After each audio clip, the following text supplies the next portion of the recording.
யோகாம்பால் சாம்பார் பொடி நிறைய பேர் வாங்கிட்டுருக்கேன்னு எனக்கு தெரிஞ்சது. நிறைய பேர் நல்ல ஃபீட்பேக் கொடுத்துருக்கேன். அதுவே எனக்கு ரொம்ப பெரிய சந்தோஷம். ஸோ கண்டிப்பாக தொடர்ந்து நிறைய பேர் தேவைப்பட்டவா எல்லாரும் டிஸ்கிரிப்ஷன் பாக்ஸில் இருக்க நம்பரில் ஆர்டர் பண்ணி வாங்கிப்பேன்னு நினைக்கிறேன். இதை வச்சு நீங்கள் குழம்பு, சாம்பார், ரசம், கூட்டு எல்லாமே பண்ணிக்கலாம். வணக்கம், நான் உங்கள் அபிமான யோகாம்பால் சுந்தர்.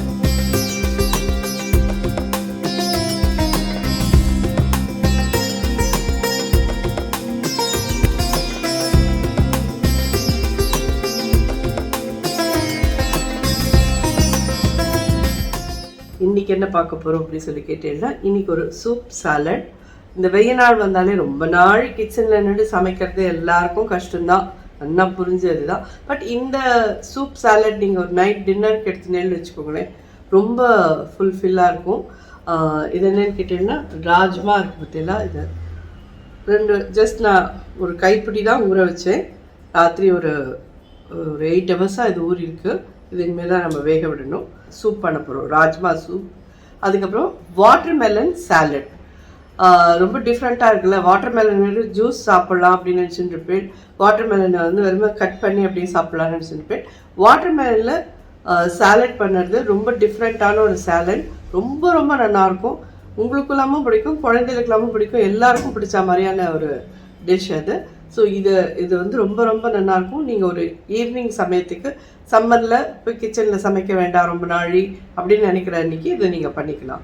ஸோ எப்படி பண்ணுறதுன்னு பார்க்கலாம். பட் இதை மட்டும் நல்லா ஒரு 8 ஹவர்ஸ் ஊற வச்சுருங்க. நான் இன்றைக்கி ஆலிவ் ஆயில் யூஸ் பண்ணுறேன். நீங்கள் ஜென்ரலாக பட்டர் யூஸ் பண்ணிக்கிறீங்கிறவா பட்டர் யூஸ் பண்ணிக்கோங்க.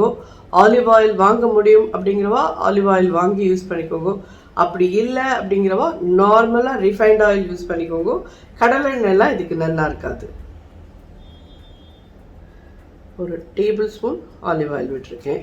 ஸோ ஆக்சுவலி சூப்புக்கெல்லாம் நமக்கு ஆப்ஷனே கிடையாது, பூண்டு போட்டால் தான் நல்லாயிருக்கும். ஸோ நான் ஒரு 2-3 பல் பூண்டு அது மாதிரி திருகி வச்சுருக்கேன் சின்னதாக. உங்களுக்கு நிறையா பிடிக்கும்னா நிச்சயமாக ஒரு 4-5 பல் போட்டு நீங்கள் பண்ணிக்கோங்க. பூண்டே வேண்டாம் அப்படின்னு நினைக்கிறவா அதை மீட் பண்ணுறனாலும் பண்ணிவிடுங்க. பட் ஒரே ஒரு பல்லாவது போட்டுட்டேன்னா நல்லாயிருக்கும். இல்லை வேண்டவே வேண்டான்னு எடுத்துருங்க, அதை பற்றி பிரச்சனை இல்லை. நான் இதில் ஒரு 2 சின்னதாக 3 பல் போட்டிருக்கேன்.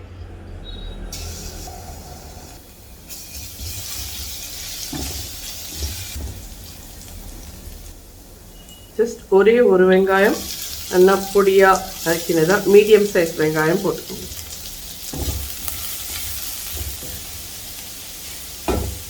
வெங்காயம் வதங்கிட்டு மீடியம் சைஸ் தக்காளி 2 தக்காளி. இது நாட்டு தக்காளியான்னு கேட்டீங்கன்னா இல்லை, இது பெங்களூர் தக்காளி. நம்ம மேலே பெப்பர் பொடி போட்டு எலுமிச்சம்பழம் புழியணும் இதில். ஸோ இதனால் பெங்களூர் தக்காளியே எடுத்துக்கோங்க, ரொம்ப புளிப்பு இல்லாமல் இருக்கும். அப்போ தான் ஸ்டேஜில் இந்த ராஜ்மாவை இதில் போட்டுருவோம்.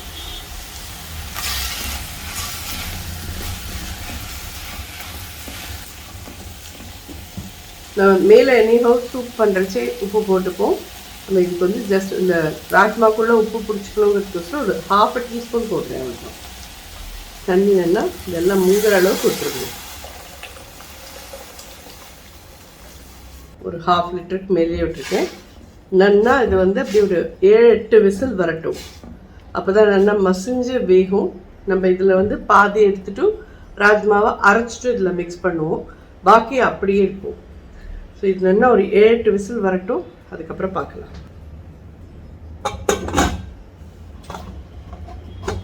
ஸோ பார்த்தீங்கன்னா வாட்டர்மெலன் நல்லா தோல் சீவிட்டு இந்த மாதிரி நல்ல பெரிய பெரிய துண்டமாக போட்டு வச்சுக்கோங்க. இதுக்கு நான் ஜஸ்ட் ஒரு 25 கிராம்ஸ் பன்னீர் இந்த மாதிரி நல்லா ஃபைனாக கிரேட் பண்ணியிருக்கேன். இந்த மாதிரி திருகிட்டு போட்டுருங்க. இதில் இன்னொரு ஒரு இது என்னென்னா, ஃபெட்டா சீஸ் கிடைச்சவா முடிஞ்சவா ஃபெட்டா சீஸ் போடுறேன்னா பன்னீர் போட வேண்டாம், அது இன்னுமே நல்லாயிருக்கும். பட் ஃபெட்டா சீஸ் ரொம்ப காஸ்ட்லி. அது அந்த இடத்துல நம்ம பன்னீர் போட்டாலும் நல்லாவே இருக்கும். இதே மாதிரி இது புதினா நல்லா வாஷ் பண்ணிவிட்டு ஃபைனாக கட் பண்ணி வச்சுருக்கேன். இது பிளாக் சால்ட், அதில் ஒரு சின்ன பிஞ்ச் தான் எடுத்துக்கிறேன். பிளாக் சால்ட்லாம் அவசியம் நம்ம போடணுமா மாமிங்க? கண்டிப்பாக இதெல்லாம் நீங்கள் வாங்கி வச்சுங்கன்னா ஃப்ரிட்ஜில் வச்சுக்கலாம், கெட்டு போகாது. நிறைய இதுக்கு நீங்கள் இது யூஸ் பண்ணேன்னா ரொம்ப ரொம்ப நல்லாயிருக்கும். அதே மாதிரி இது சாட் மசாலா, அதுவும் அதே அளவு தான் எடுத்துட்டுருக்கேன். அதே மாதிரி இது பெப்பர் பொடி, அதே அளவுக்கு தான் எடுத்துட்டுருக்கேன். நார்மல் உப்பு, அதுவும் அதே அளவுக்கு.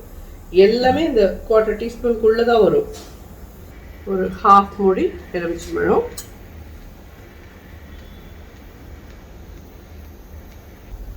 இதை வந்து நல்லா மிக்ஸ் பண்ணிடலாம். பார்க்கறதுக்கே கலர்ஃபுல்லாக இருக்கும், அப்படைசிங்காக இருக்கும், ரொம்ப ரொம்ப டேஸ்டியாக இருக்கும் சாப்பிட்றதுக்கும். ஏன்னா அவங்களுக்கு வாட்டர்மெலன் ஒரு மைல்டு ஸ்வீட்டோடு இருக்கும். நம்ம போட்டிருக்கிற chaat masala and black salt அது ஒரு டேஸ்ட் கொடுக்கும், புதினா ஒரு டேஸ்ட் கொடுக்கும், பெப்பர் ஒரு டேஸ்ட், லெமன் எல்லாமே சேர்ந்தால் அது ஒரு ரொம்பவே டிஃப்ரெண்ட்டாக ரொம்ப டேஸ்டியாக இருக்கும். ஸோ ஜோராக நம்ம மிக்ஸ் பண்ணிட்டோம். வாட்டர்மெலன் சாலட் இவ்வளோதான்.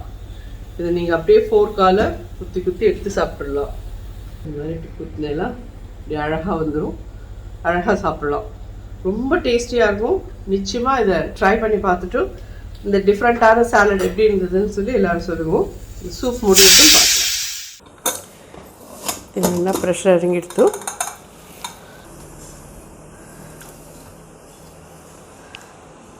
ராஜ்மாலாம் பார்த்தீங்கன்னா நல்லா வெந்திருக்கு. ஸோ இதில் நம்ம கொஞ்சம் ராஜ்மா அரைச்சி போட்டோன்னா அந்த சூப் திக்காக இருக்கும், அதுக்கு தான் இவ்வளோ தான் எடுத்துட்டுருக்கேன். இதை அரைச்சி போட்டுற போகிறேன். இது பாக்கி இருக்கிறத நம்ம அப்படியே வாட்டரோடு சேர்த்து யூஸ் பண்ணிடலாம். ஸோ ஒரு கடாய் வச்சுருக்கோம். ஒரு சின்ன டீஸ்பூன், ஒரு 1/2 டீஸ்பூன் தான் விட்டுருக்கேன் ஆலிவ் ஆயில். நீங்கள் நார்மலாக ரிஃபைண்ட் ஆயில் விட்டுக்கிறனாலும் விட்டுக்கோங்க, இல்லை பட்டர் பரவாயில்ல எங்களுக்குன்னா பட்டர் போட்டுக்கோங்க. இது என்னென்னு கேட்டீங்கன்னா கேப்சிகம். நான் எல்லோ அண்ட் ரெட் எடுத்திருக்கேன். நீங்கள் பச்சை கலர் தான் எங்களுக்கு இருக்குது அப்படின்னு சொல்லி சொன்னால் பரவாயில்ல, அதனால தப்பு கிடையாது. பச்சை கலர் நீங்கள் யூஸ் பண்ணிக்கோங்க. அடுப்பை பெருசாகவே வச்சுன்னு ஒரு 2 மினிட்ஸ்க்கு இதை வதக்குங்க போகிறோம். ஒரு சின்ன பிஞ்ச் உப்பு போடுறேன். நம்ம வெங்காயம் பூண்டெல்லாம் இந்த வேக வச்சுருக்கிறதுல குக்கர்லேயே இருக்குது, அதை நம்ம இதில் எடுத்து விட போகிறப்போ நம்ம இந்த ராஜ்மா எடுத்தோம் இல்லையா, அதை அரைச்சின்னு வந்தாச்சு, இதில் ஆட் பண்ணுறேன்.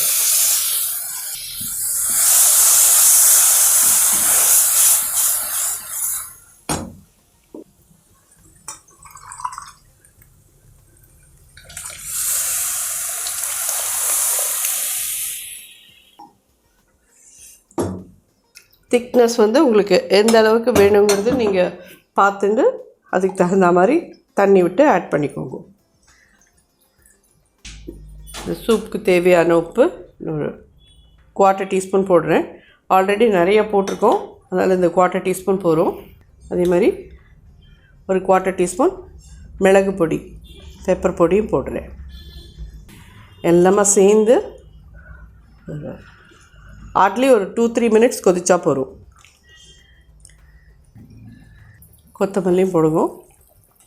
எல்லாம் சேர்ந்து கொதிக்கட்டும். ஒரு 2-3 மினிட்ஸ் நல்லா கொதிச்சதுக்கு அப்புறமா நம்ம இதை சர்வ் பண்ணலாம்.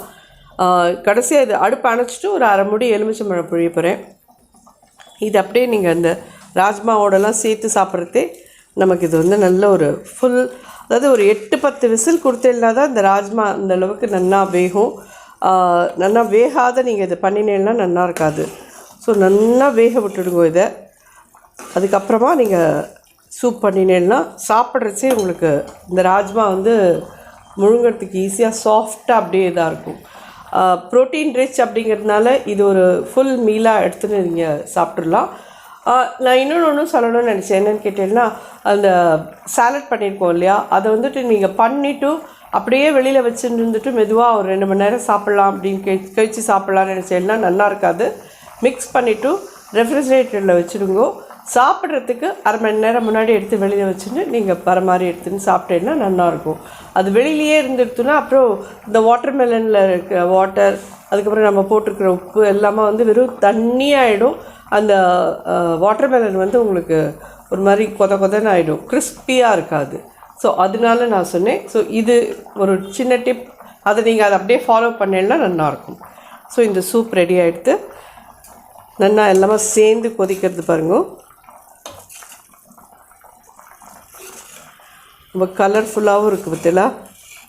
அதேமாதிரி நீங்கள் பரமாறினதுக்கு அப்புறமா உங்களோட பவுலில் எடுத்துட்டு உங்களுக்கு இன்னும் கொஞ்சம் பெப்பர் வேணும்னாலும் இல்லை சால்ட் வேணும்னாலும் வேறு என்ன வேணுனாலும் நீங்கள் உங்களோட இதுக்கு தகுந்த மாதிரி நீங்கள் ஆட் பண்ணிக்கோங்க. இப்போ நான் ஃபைனலாக ஆட் பண்ணியிருக்கிறது என்னோடய இதுக்கு போகிறோம். இது தேவைப்பட்டவா அவாளுக்கு வேணுங்கிற அளவுக்கு உப்பு மிளகு பொடி யூஸ் பண்ணிக்கோங்க. அடுப்பை அணைச்சிடுறேன். ஃபைனலாக ஒரு அரை மூடி எலுமிச்சம்பழம்.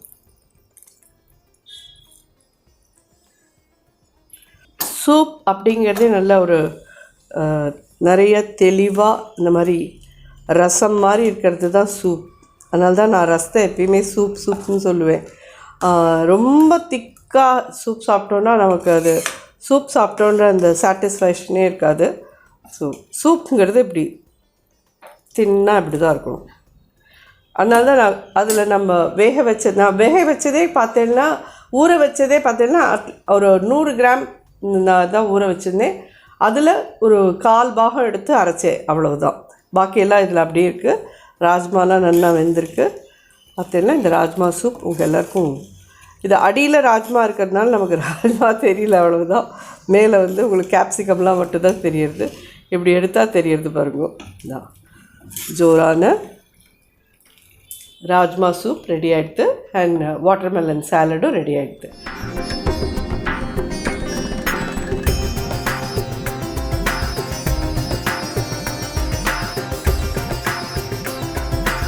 நிச்சயமாக எல்லாத்தையும் ட்ரை பண்ணி பார்த்துட்டு எப்படி இருந்தது எனக்கு ஃபீட்பேக் சொல்லுவோம். நான் இதை பண்ணிவிட்டு உள்ளே எடுத்து வச்சுட்டேன்னு கேட்டேன்னா உங்களுக்கு க்ளோஸ்அப்பில் எடுத்து ஃபோட்டோவில் காமிக்கிறது இல்லைன்னா நொசலாக எடுத்துனா, அதனால தான் இப்போ ஃபோட்டோ எடுத்து காமிக்கிறேன் உங்களுக்கு. அது அழகாக இருக்கும்.